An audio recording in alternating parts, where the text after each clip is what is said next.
नमस्कार दोस्तों, मैं शुभम रंजन आप सभी का जीएस गुरु स्वागत करता हूं आप सभी का पुनः एक बार Praveen maths class YouTube channel पे। तो दोस्तों, आज का जो हमारा टॉपिक है वो इलेक्ट्रिसिटी टॉपिक होने वाला है साइंस में, जो कि one of the most important topic है आपके किसी भी प्रतियोगिता एग्जाम के लिए। आप जितने भी कॉम्पिटिटिव एग्जाम देते हैं उन सभी एग्जाम में इस चैप्टर से आपको एक न एक प्रश्न जरूर देखने को मिलेगा, और कभी कभी तो एक से ज्यादा प्रश्न भी हमें देखने को मिल जाते हैं। तो चलिए, आज हम लोग इसको बहुत ही आसान भाषा में समझेंगे, और इतने आसान भाषा में समझेंगे कि आप अगले क्लास देख करके अगले 100 आदमी को तो आप आज ही समझाने बैठ जाइएगा। ठीक है, तो चलिए बिना किसी विलंब का हम लोग स्टार्ट करते हैं। तो देखिए, इस चैप्टर में हम लोग सबसे पहले ये करने वाले हैं इलेक्ट्रिसिटी में कि विद्युत धारा होता क्या है। ठीक है, इलेक्ट्रिक करंट क्या होता है, और इसी से हम लोग आगे की ओर बढ़ेंगे। तो सबसे पहले देखिए दोस्तों,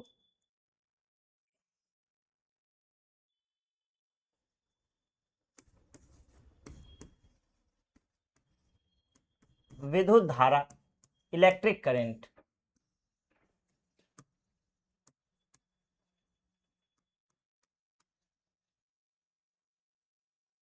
इलेक्ट्रिक करंट, अब देखिए, आपको ये समझना है कि इलेक्ट्रिक करंट आखिर है क्या, विद्युत धारा आखिर होता क्या है। तो आप देखिएगा कि आपने आवेश के बारे में तो जरूर सुना होगा। ठीक है, ये आप आवेश के बारे में सुने होंगे, आप चार्ज के बारे में सुने होंगे। तो जब ये चार्ज क्या होता है, समय के सापेक्ष जब ये चार्ज प्रवाह करेगा, ठीक है, जब ये बहेगा, तब आप इसको क्या कहेंगे, विद्युत धारा कहेंगे। तो हम कह सकते हैं कि समय के सापेक्ष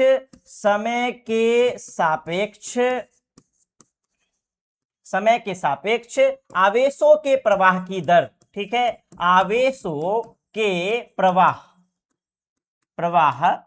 की दर को क्या कहा जाता है, को विद्युत धारा कहा जाता है। विद्युत धारा, इलेक्ट्रिक करंट आप कहते हैं। ठीक है, अब यहां पर आपको समझना ये है कि समय के सापेक्ष बोल रहा है। देखिए, अब हम लोग फॉर्मूला बनाने वाले हैं, तो कैसे बनाएंगे, एक तो बोल रहा है समय के सापेक्ष और दूसरा बोल रहा है आवेशों की प्रवाह, और इसको कहते क्या है, विद्युत धारा। तो विद्युत धारा को सूचित किया जाता है I से, और अगर हम इस परिभाषा को लेकर के चले तो आप कहिएगा कि सर, आवेश जो है वो प्रवाहित हो रहा है किसके सापेक्ष, समय के सापेक्ष। तो ये I equals to Q upon t ही आपका क्या हो जाता है, फॉर्मूला हो जाता है। ठीक है, मतलब ये विद्युत धारा इक्वल्स टू आप क्या कहते हैं, आवेश बट्टे समय आपका हो गया। और यहां से हमें एक और फॉर्मूला ध्यान में रखना है कि ये Q इक्वल्स टू आप NE देते हैं यहां पर, और अपॉन ये क्या हो जाएगा, T हो जाएगा। तो आप कहिएगा कि सर ये NE आप क्या लिख दिए हैं, तो N का मतलब होता है नंबर ऑफ इलेक्ट्रॉन्स होते हैं। ठीक है, और E हो गया आपका कि एक इलेक्ट्रॉन पर कितने आवेश हैं। तो यहां पर आपको ध्यान में क्या रखना है, आपको ध्यान में रखना है N हो जाएगा नंबर ऑफ इलेक्ट्रॉन्स, और E से इलेक्ट्रॉन होता है, मतलब कि इलेक्ट्रॉन पर, एक इलेक्ट्रॉन पर कितने आवेश होते हैं। ठीक है, अब देखिए, अब हम लोग आगे बढ़ेंगे, इस फॉर्मूला को हम लोग और आगे बढ़ाने वाले हैं, और ये परिभाषा आपको साथ में लिखते जाना है। तो यहां पर देखिए, N इक्वल्स टू आप क्या लिखिएगा, N इक्वल्स टू आप लिखिएगा नंबर ऑफ इलेक्ट्रॉन्स। ठीक है, मतलब इलेक्ट्रॉनों की संख्या, इलेक्ट्रॉनों की संख्या लिखिएगा, और एक इलेक्ट्रॉन पर आवेश, ये भी आपको याद रखना है क्योंकि बहुत बार अलग अलग एग्जामों में ये पूछ चुका है। तो एक इलेक्ट्रॉन पर आवेश होता है 1.6 इंटू 10⁻⁻19 कूलम। अब चूंकि इलेक्ट्रॉन जो है, इलेक्ट्रॉन पर नेगेटिव चार्ज होता है, इसीलिए हम यहाँ पर क्या लगाते हैं, माइनस भी लगा देते हैं, मतलब कि -1.6 इंटू 10⁻⁻19 कूलम आपको याद रखना है। अब देखिए, चूंकि हमारा जो फॉर्मूला बना था वो क्या बना था, तो आप कहिएगा सर फॉर्मूला बना था I equals to Q upon T बना था। तो यहां से हम SI मात्रक भी इसका ले सकते हैं। SI मात्रक क्या हो जाएगा, तो आप Q क्या है, यहाँ पर आवेश है, और आवेश का आप क्या बोलते हैं, कूलम बोलते हैं। आवेश का SI मात्रक क्या होता है, कूलम होता है। और टाइम का आप क्या लेते हैं, तो टाइम का आप सेकेंड लेते हैं, मतलब यहां से कूलम पर सेकेंड आपका क्या बन गया, एसआई मात्रक बन गया। ठीक है, चार्ज का, आवेश का आप कूलम लीजिएगा और समय का, टाइम का सेकंड लीजिएगा तो ये कूलम पर सेकंड हो गया। या ठीक है, या इसका विद्युत धारा का एसआई मात्रक एम्पियर भी होता है। ठीक है, एम्पियर भी इसका एसआई मात्रक होता है और इसको आप सूचित कीजिएगा, इस कैपिटल ए से आप सूचित कीजिएगा। इसके बाद हम देखते हैं कि ये जो विद्युत धारा है ये किस प्रकार की राशि है, मतलब ये सदिश राशि है या ये अदिश राशि है।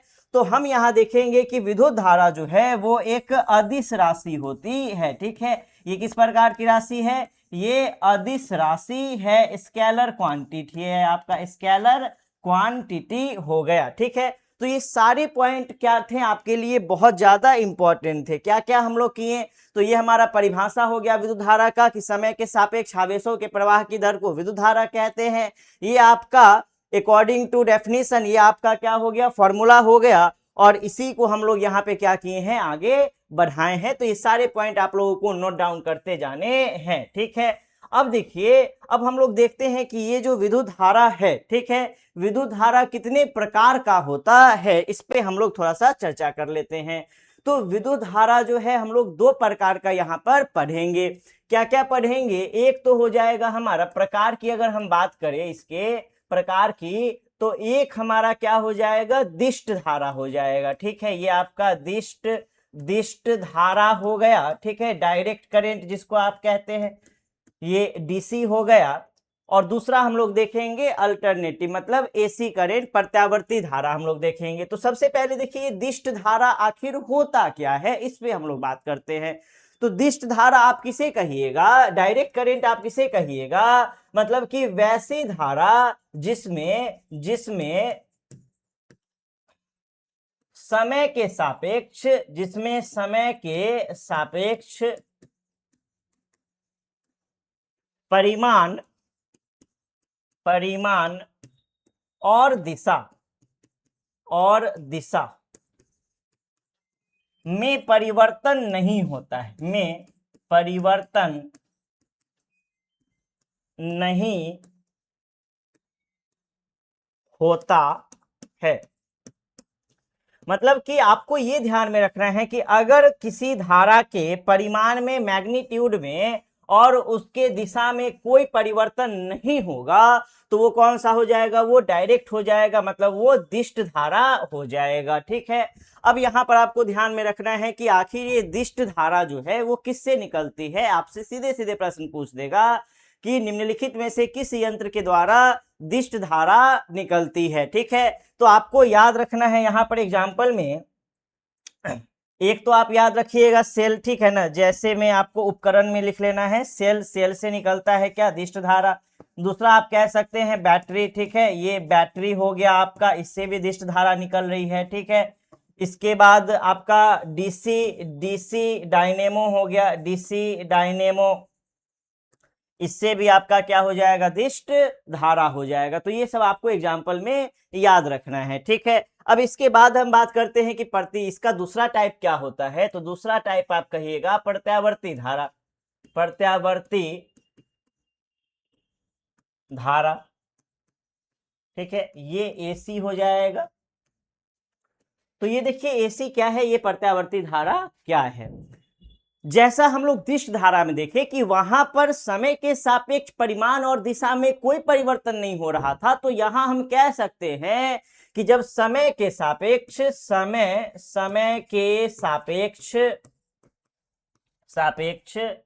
परिमाण और दिशा में परिवर्तन होगा, में परिवर्तन, तो जब परिवर्तन होगा तब आप इसको क्या कहिएगा, तब आप इसको कहिएगा एसी। ठीक है, मतलब कि प्रत्यावर्ती धारा आप इसको कहिएगा। ठीक है, अब हम नेक्स्ट टॉपिक की तरफ बढ़ते हैं जो कि बहुत इंपॉर्टेंट टॉपिक हमारा होने वाला है। ठीक है, अब देखिए ये टॉपिक आखिर है क्या, कहिएगा कौन सा टॉपिक इतना इंपॉर्टेंट हो गया सर। तो ये टॉपिक है हमारा विभव और विभवांतर। ठीक है, अब समझिए कि ये विभव और विभवांतर होता क्या है, इलेक्ट्रिक पोटेंशियल और पोटेंशियल डिफरेंस क्या है। तो सबसे पहले हम लोग बात करेंगे किसकी, इलेक्ट्रिक पोटेंशियल की, मतलब कि विद्युत विद्युत विभव की बात करेंगे, विद्युत विभव, ठीक है, इलेक्ट्रिक पोटेंशियल।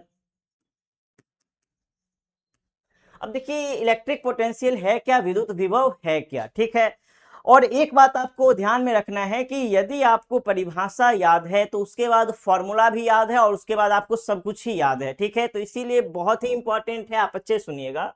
अब यहां पर होता क्या है, जब भी हम इकाई आवेश को, ठीक है, जब हम क्या करते हैं, इकाई आवेश को अनंत से, इकाई आवेश को अनंत से विद्युत क्षेत्र के अंदर, विद्युत क्षेत्र के अंदर किसी बिंदु तक लाने में किया गया कार्य।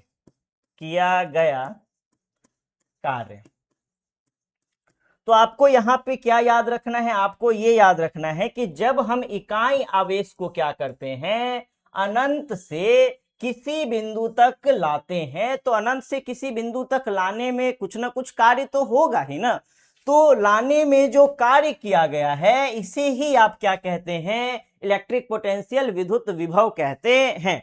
तो अकॉर्डिंग टू परिभाषा, ठीक है ना, अकॉर्डिंग टू डेफिनेशन हम यहाँ पे फॉर्मूला बना सकते हैं। तो हमारा जो इलेक्ट्रिक पोटेंशियल होगा, ठीक है ना, जो हमारा पोटेंशियल हो गया वो क्या हो जाएगा, तो आप कहिएगा कि सर किसको लेकर के आ रहे हैं हम लोग, आवेश को लेके आ रहे हैं और इसमें होने वाला कार्य, मतलब कि हम बात कर रहे हैं कि आखिर कितना कार्य हो रहा है किसको लाने में, तो इकाई आवेश को लाने में, ठीक है। देखिए परिभाषा के अनुरूप ही हमारा फॉर्मूला बन करके यहाँ पर तैयार होता है। आप कह सकते हैं कि इकाई आवेश को लाने में जितना कार्य हुआ है, ठीक है, तो कहां से कहां लाने में, इकाई आवेश को अनंत से किसी बिंदु तक लाने में जितना कार्य हुआ है आप उसे कहिएगा इलेक्ट्रिक पोटेंशियल, मतलब विद्युत विभव आप कहिएगा। और यहां से आप इसका एसआई मात्रक भी बना सकते हैं। तो इसका एसआई मात्रक आपका क्या बनेगा, तो कार्य का क्या होता है, कार्य का होता है जूल, और यहां पर आवेश है तो आवेश का क्या होता है, आवेश का होता है कूलम।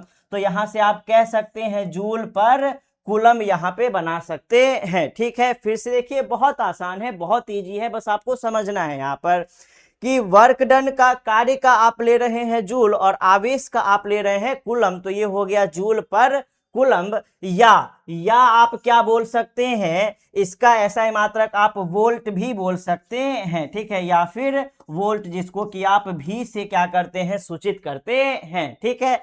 चलिए अब इसी के तरह जो है विद्युत विभव के ही तरह हमारा विभवांतर का कॉन्सेप्ट है। तो देखिए ये विभवांतर अब क्या होता है, ठीक है, तो सेम ऐसा ही आप देखने को मिलेगा यहाँ पर। देखिए ये जो विभवांतर है, विभवांतर, तो आप नाम को देखिए, यहां पर आपको मिल रहा होगा विभव और अंतर, इसका ये मतलब है कि ये विभव के बीच का अंतर है, ठीक है ना। तो आप यहां पे कह सकते हैं कि इकाई आवेश को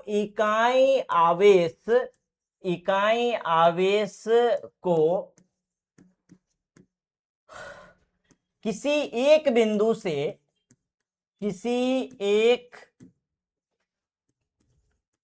बिंदु से दूसरे बिंदु तक लाने में किया गया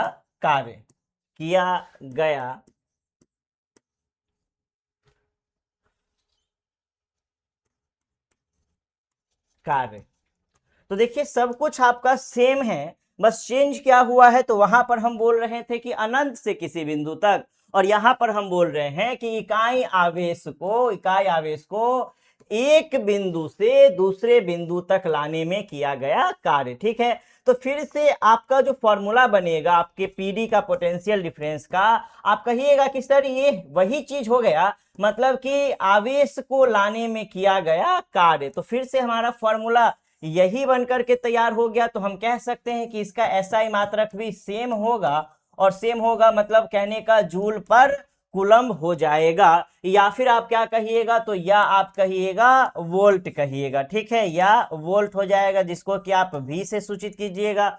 अब हम बात करते हैं कि ये जो है हमारा जो विभवांतर है, तो विभवांतर को हम किससे मापते हैं, ठीक है ना। तो विभवांतर को मापने के लिए हम जिस उपकरण का उपयोग करते हैं उसको आप क्या कहते हैं, उसको कहते हैं वोल्ट मीटर, ठीक है। तो विभवांतर मापने के लिए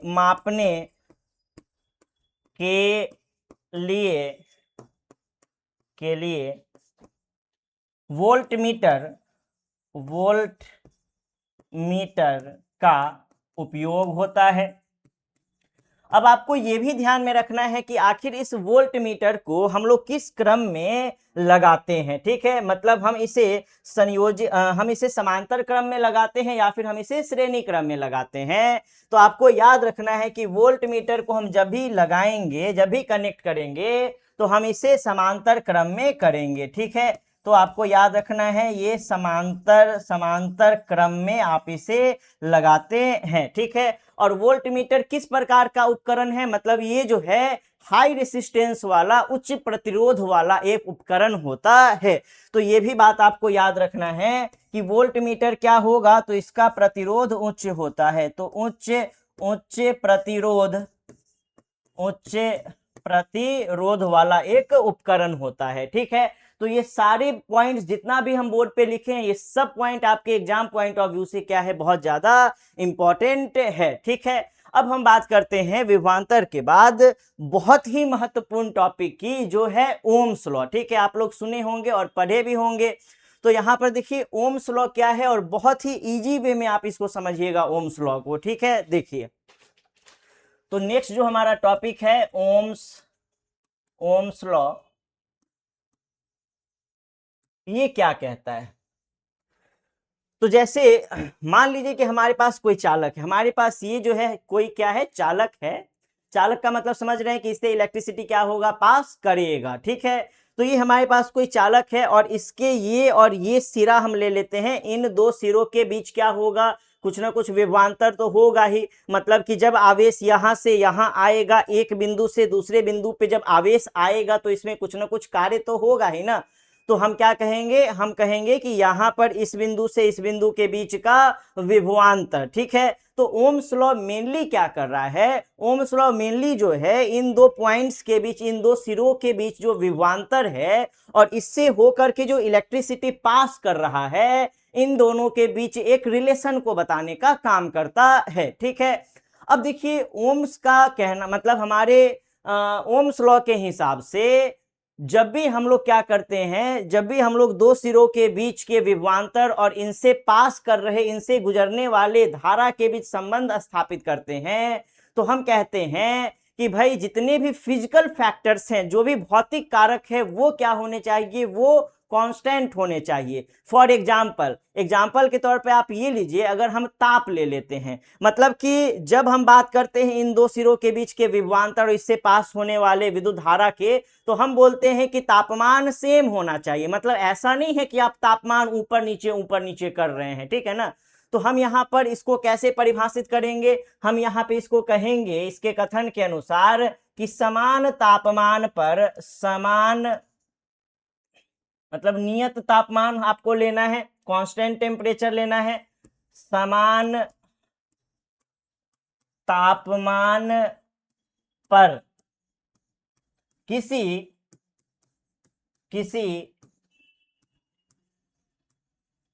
चालक से प्रवाहित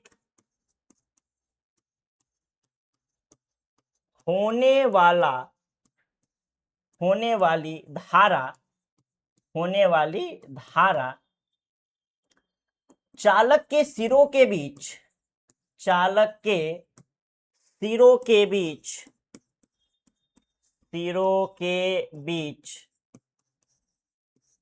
के विभवांतर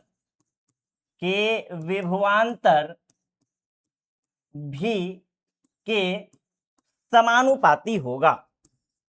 के समानुपाती होगा, ठीक है। यही आपका क्या है, यही आपका ओम्स लॉ है, ठीक है। तो सबसे पहले तो आपको बोलना है कि भाई टेम्परेचर हमें क्या रखना है, समान रखना है, ठीक है, ये कांस्टेंट रहना चाहिए। इसके बाद किसी चालक से जो प्रवाहित होने वाली धारा है, ये जो हम धारा ले रहे हैं, ये चालक के सिरों के बीच जो विभवांतर होता है उसके क्या होता है, समानुपाती होता है, ठीक है।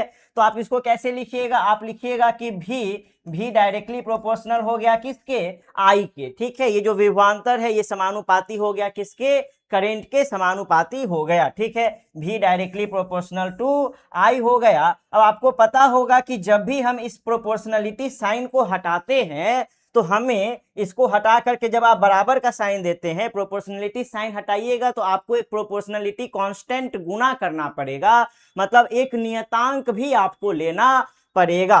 तो वो नियतांक हम क्या ले लेते हैं, वो नियतांक हम ले लेते हैं आर। तो हमारा ये फॉर्मूला बन के तैयार हो जाता है v equals to I R, और ये बहुत इंपॉर्टेंट फॉर्मूला है, ठीक है। ये v equals to I R आपको ध्यान में रखना है, जहां पे v क्या हो गया, विभवांतर हो गया, i क्या हो गया, धारा हो गया, और r क्या होगा, तो r जो है इस चालक का प्रतिरोध हो जाएगा, ठीक है। चलिए तो हम देख लिए यहां पर कि r जो है हमारा प्रतिरोध हो गया, ठीक है। अब आपके मन में आ रहा होगा कि सर ये प्रतिरोध क्या होता है, ये रेसिस्टेंस क्या होता है, ठीक है। तो इसको भी हम लोग देख लेते हैं, इसको भी समझते हैं कि ये रेसिस्टेंस है क्या, प्रतिरोध क्या है। अब देखिए, आप जब रेसिस्टेंस वर्ड देखते हैं तो आपको इसमें एक वर्ड मिलता होगा रेसिस्ट, ठीक है। और रेसिस्ट का क्या मतलब होता है, रेसिस्ट का मतलब होता है विरोध करना, ठीक है। रेसिस्ट का क्या अर्थ हो गया, रेसिस्ट का अर्थ हो गया विरोध करना, ठीक है। तो जब हम बात करते हैं किसी चालक के प्रतिरोध की, तो इसका ये अर्थ हुआ कि यहां पर भी विरोध होगा, लेकिन बात है कि किसका विरोध होगा, ठीक है ना, कौन और किसका विरोध करेगा। तो हम देखते हैं, हम आर के प्रतिरोध की बात करते हैं, प्रतिरोध। तो प्रतिरोध जो है किसी चालक का वह गुण है, ठीक है ना, किसी चालक का वह गुण जिसके कारण उससे प्रवाहित हो रहे विद्युत धारा का विरोध होता है, ठीक है। हम क्या बोले कि प्रतिरोध का मतलब हो गया विरोध करना, रेसिस्टेंस जो है वो रेसिस्ट कर रहा है, लेकिन किसको रेसिस्ट कर रहा है, किसका विरोध कर रहा है। तो हम देखिए कि किसी चालक से जो प्रवाहित होता है, तो क्या प्रवाहित होता है, विद्युत धारा आई, ठीक है। तो किसी चालक से ये जो विद्युत धारा प्रवाहित हो रही है, ये जो आई प्रवाहित हो रही है, इसी का विरोध किया जाएगा, ठीक है। और हर चालक में ये अपना अपना, हर चालक का अपना अपना ये गुण होता है, ठीक है। किसी में विरोध करने की क्षमता बहुत ज्यादा होती है और किसी में विरोध करने की क्षमता कम होती है, लेकिन हर चालक के पास ये गुण होता है। तो इसीलिए हम क्या कहते हैं कि चालक का वह गुण, चालक का वह गुण जो जो उससे होकर प्रवाहित प्रवाहित हो रहे विद्युत धारा का विरोध करता है, विद्युत धारा का विरोध करता है, ठीक है। तो इसका ये अर्थ हुआ कि अगर किसी चालक के पास ये गुण बहुत ज्यादा है तो हम कहेंगे कि उसका प्रतिरोध ज्यादा है, ठीक है। और अगर किसी चालक के पास ये विरोध करने का गुण कम है तो हम कहेंगे कि उसका प्रतिरोध क्या है, कम है। अब आपको ये बात समझना होगा कि जिसका प्रतिरोध जितना ज्यादा होगा, ठीक है ना, इसका मतलब हुआ कि विरोध करने का गुण जो है, किसका विरोध करने का, आई का, ठीक है ना, विद्युत धारा का, विद्युत धारा का विरोध करने का गुण उतना ज्यादा हो गया। इसका मतलब है कि उससे होकर के उतने अच्छे से विद्युत धारा प्रवाहित नहीं करेगा, ठीक है। और जिसका प्रतिरोध कम होगा, मतलब कि विरोध करने वाला ही कम है, विरोधी ही कम है, और विरोधी ही कम है, तो उससे होकर के विद्युत धारा बहुत ज्यादा क्या होगा, प्रवाहित होगा, ठीक है। अब देखिए, अब हमें बात करना है कि आखिर ये जो प्रतिरोध है, ठीक है ना, ये जो हमारा प्रतिरोध है आखिर किन किन चीजों पे निर्भर करता है, ठीक है, कौन कौन से ऐसे कारक हैं जो इसे अफेक्ट करते हैं, ठीक है। चलिए तो हम लोग देखते हैं, एक मिनट दोस्तों।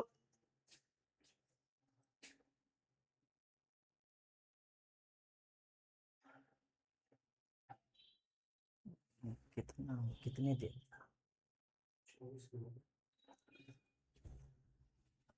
चलिए, तो हम लोग अब ये देखेंगे कि हमारे प्रतिरोध को प्रभावित करने वाले, अफेक्ट करने वाले कौन कौन से कारक है, ठीक है ना, फैक्टर्स अफेक्टिंग रेसिस्टेंस। तो इसको भी हम लोग कर ही लेते हैं जल्दी से, ठीक है। अब देखिए, सबसे पहले आप देखिएगा, सबसे पहले तो हम ये लिख देते हैं कि प्रतिरोध को प्रभावित करने वाले कारक, ठीक है, प्रतिरोध को प्रभावित करने वाले कारक। तो सबसे पहला जो आपका होगा वो हो जाएगा चालक, चालक के लंबाई पर, चालक के लंबाई पर, ठीक है, लेंथ पर। अब लेंथ पर कैसे डिपेंड करेगा, तो आपको बस ये याद रखना है, ठीक है ना, ये। अब देखिए, आप इससे क्या समझे, आप इससे समझ गए कि अच्छा इसका ये मतलब हुआ कि चालक का जो प्रतिरोध है वो चालक के लंबाई के क्या होगा, समानुपाती होगा। इसका ये अर्थ हुआ कि अगर आप लंबाई को बढ़ाइएगा तो प्रतिरोध बढ़ेगा, लंबाई को घटाइएगा तो प्रतिरोध भी क्या होगा, घट जाएगा, ठीक है। तो ये समानुपात होता है, चालक का प्रतिरोध उसके लंबाई के क्या हो जाएगा, समानुपात हो जाएगा।